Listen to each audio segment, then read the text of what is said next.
ભલામણ આજ તો આનંદની વાત છે, ભારત દેશે ભૂકા કાઢી નાખ્યા પાકિસ્તાનના. તારે ખરેખર ભક્તો જો યાદ રાખજો, રાષ્ટ્રભક્તિ પણ આપણા હૃદયમાં હોવી જોઈએ. રાષ્ટ્ર જો સુરક્ષિત હોય તો ધર્મ સુરક્ષિત રહી શકે.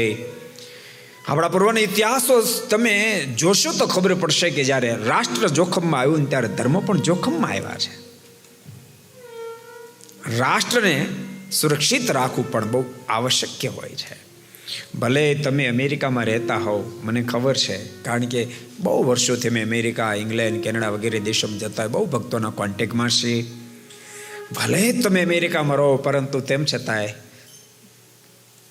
તમારા મનમાં એમ જ મનાય છે કે હું ભારતીય છું, ભારત મારો દેશ છે. ભલે અહીંયા તમે સિટીઝન થઈ ગયા હોવ તો સિટીઝન અમેરિકાના, પણ હૃદયમાં એમ છે કે હું ભારતનો છું. સાચું ખોટું કહો હે?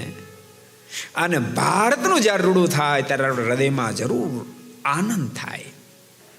અને ભક્તો, જ્યારથી પહલગામ ઉપર હુમલો કર્યો ત્રાસવાદીઓ, ત્યારથી આપણા હૃદયમાં દુઃખ બધાને હતું.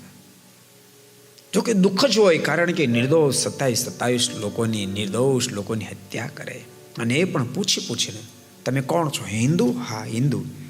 અને એને ગોળી મારીને હત્યા કરે. ભગવાન સ્વામિનારાયણ શિક્ષાપત્રમાં એક શ્લોક લખ્યો, કશ્યપી પ્રાણીનો હિંસા નાયવ કાર્ય ધર્મામ સૂક્ષ્મ યુકામ મત ગુણાદય રપી બુદ્ધ્યા કદાચ. ક્યારે મારા આશ્રિત નાના જીવ પ્રાણી માત્ર હિંસા ન કરે. એ જ ભગવાન સ્વામિનારાયણે શિક્ષાપત્રમાં લખ્યું, આતતા એને મારવામાં કોઈ દોષ નથી. આતતા એને મારવામાં, આતતા કોને કહેવાય એનો બહુ ભાષ્યમાં વિસ્તાર કરેલો છે. નિર્દોષની જે હત્યા કરે, નિર્દોષને જે મારે, એ આતતાઈ કહેવાય છે. એને સપોર્ટ કરનારા બધા આતતાઈ કહેવાય છે, અને મારવામાં દોષ નથી. અને ભક્તો, નિર્દોષની હત્યા જ્યારે કરી તો ભારત દેશ, આખો ભારતીયો જ્યાં પણ વસતા હોય બધાના હૃદયમાં દુઃખ હતું.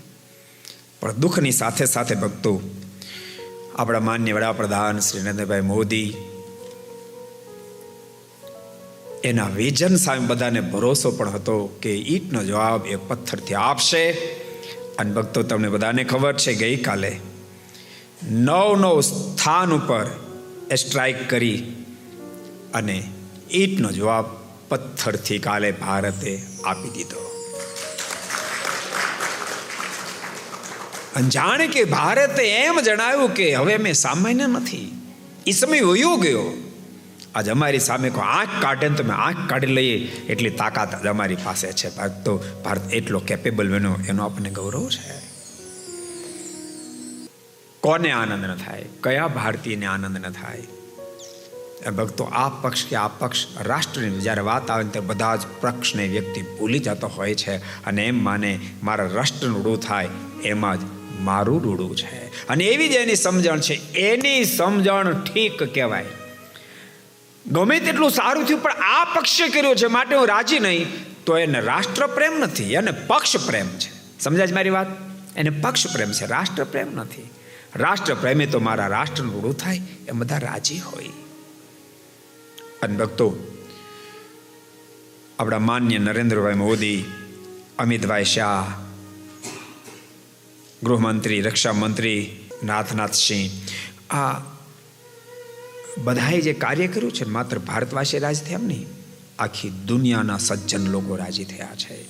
કારણ કે ત્રાસવાદી એકને ત્રાસ આપે એમ નહીં, જેનો સ્વભાવ જ ત્રાસવાદ છે, એ તો તમામ સજ્જનને ત્રાસ આપી શકે છે. અને ત્રાસવાદમાંથી ભક્તો મુક્ત ત્યારે આપણે થઈ શકીએ કે આપણી વિચારધારા બદલે.